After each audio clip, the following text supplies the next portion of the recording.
आपने ऑपरेशन सरकार 2 में नोएडा में खनन माफियाओं पर एक बड़ा खुलासा देखा। कैसे नियमों को ताक पर रखकर यमुना नदी खोदी जा रही है और हरियाणा में यमुना नदी में चल रहे अवैध खनन पर बड़ा खुलासा। अब आइए हम आपको दिखाते हैं। जी हां, हरियाणा के यमुनानगर से लेकर सोनीपत में खनन के नाम पर कैसे पुलिस प्रशासन कानून की धज्जियां उड़ाई जा रही हैं। सरकार और प्रशासन के नाक के नीचे प्रतिबंधित मशीनें यमुना नदी के गर्भ में खौफनाक खिलवाड़ कर रही हैं। अवैध खनन पर हमारी ये दस्तक हरियाणा की सरकार को जरूर देखनी चाहिए।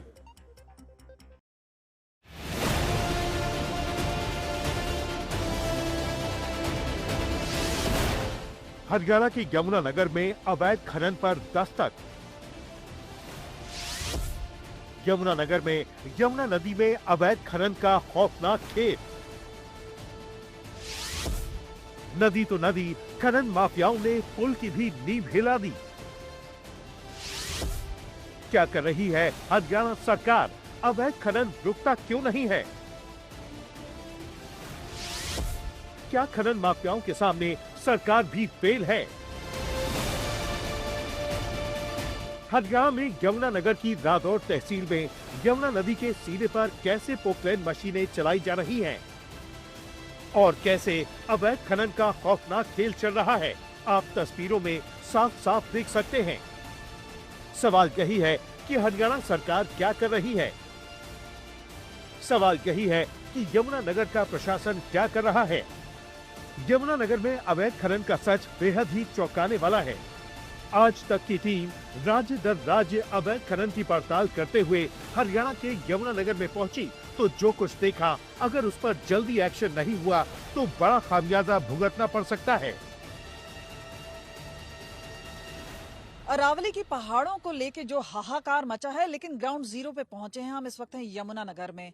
अगर हम बात करें लोकेशन की, यह है गुंथला राव, जहां पे आप पीछे देख सकते हैं यमुनानगर का वो इलाका जहां पे अवैध खनन अभी तक लगातार चल रहा है।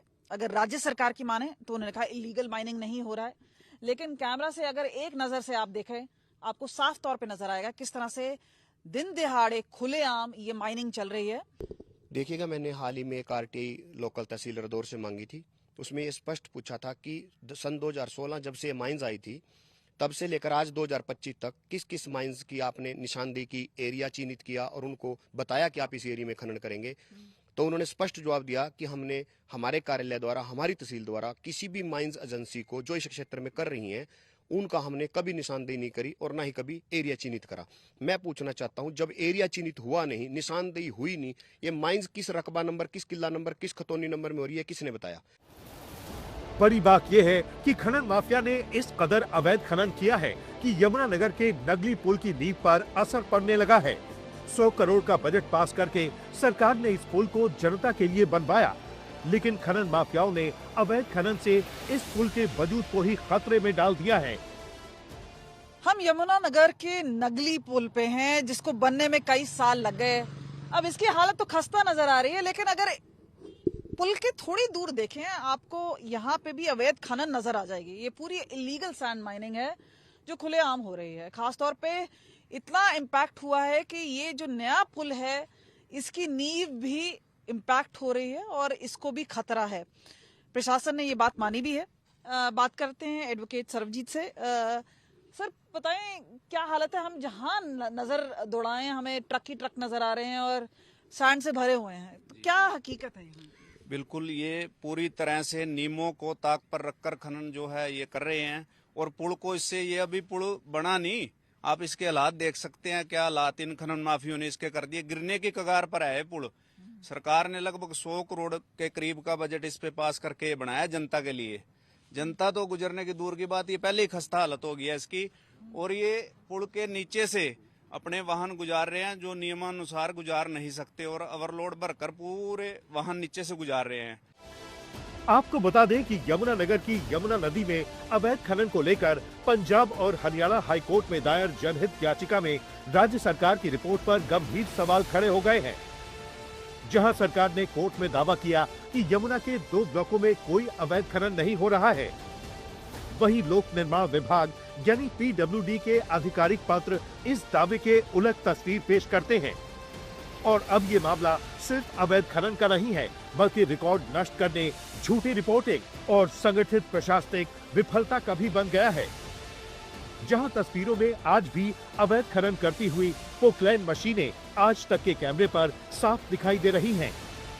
वहां एसडीएम साहब कहते हैं कि उन्होंने साइट पर जांच की तो सब कुछ नियमों के हिसाब से चल रहा था। और जो साइट पे मेनली दो एस्पेक्ट्स के बारे में जांच की गई। पहला तो था डिमार्केशन कि क्या वो माइनिंग एजेंसी है वो अपने अलॉटेड एरिया में ही माइनिंग कर रही है, कहीं उससे एक्सटेंड तो नहीं कर रही है। तो मौके पर हमने नायब तहसीलदार कानूनगो को भेजा था, तो वहाँ निशानदेही करवाई गई और उसके उपरांत पाया गया कि जो उनका अलॉटेड एरिया था उसी में माइनिंग करते हुए वो मिले थे, तो उसमें किसी प्रकार की कोई अनियमितता नहीं मिली।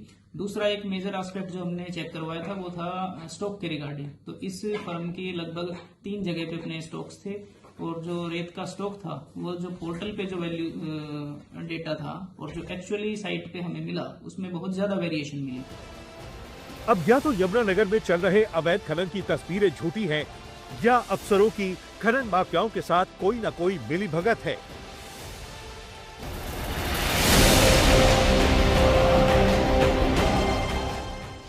हरियाणा के सोनीपत में अवैध खनन का खुला खेल।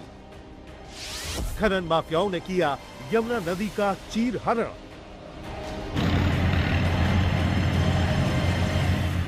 देखिए कैसे हरियाणा में सोनीपत के असदपुर नागनौर से गुजरने वाली यमुना नदी में धड़ल्ले से अवैध खनन चल रहा है। लाइन से पोकलैंड मशीनें यमुना नदी को खोखला कर रही हैं। कहने को सोनीपत में यमुना नदी के इस असदपुर पॉइंट पर जेल कोहा नाम की कंपनी ने टेंडर लिया हुआ है, लेकिन जिस तरह से टेंडर के नाम पर अवैध खनन का नंगा नाच हो रहा है, तस्वीरें ये बताने के लिए काफी हैं कैसे खनन माफियाओं ने नियमों को ताक पर रखा हुआ है। इस अवैध खनन की गवाही आज तक पर एक शिकायतकर्ता ने भी दी है। यहाँ पे जी अवैध खनन हो रहा है बहुत ज्यादा, जो कि अपनी जो जमीन है इनकी लीज है उससे बाहर ये खुदाई कर रहे हैं। मछोले की जमीन खोद दी सारी और सारी अपना मेहंदीपुर की, जो कि सरपंचों द्वारा मिली जली भगत से खुदाई कर रहे हैं यहाँ पे। और उधर से यूपी की खनन खोद रखी है, वो आपको दिख भी रही होगी। शिकायतकर्ता के मुताबिक शाम 6 बजे के बाद खनन पूरी तरह से अवैध है, लेकिन सोनीपत के असदपुर पॉइंट पर यमुना पूरी रात खोदी जा रही है। लेकिन सोनीपत जिला प्रशासन की बार बार गंभीर शिकायतों के बावजूद जब नींद नहीं टूटी तो पंचकुला शिकायत की गई। उसके बाद अवैध खनन पर कैसे खाना पूर्ति की जाती है वो भी हम आपको बताते हैं। जहां दर्जनों पोकलैंड मशीनों से यमुना खोदी जा रही थी और दर्जनों ट्रक ओवरलोड किए जा रहे थे, वहां कार्रवाई के नाम पर एक पोकलैंड मशीन और 2 ट्रक सीज किए जाते हैं।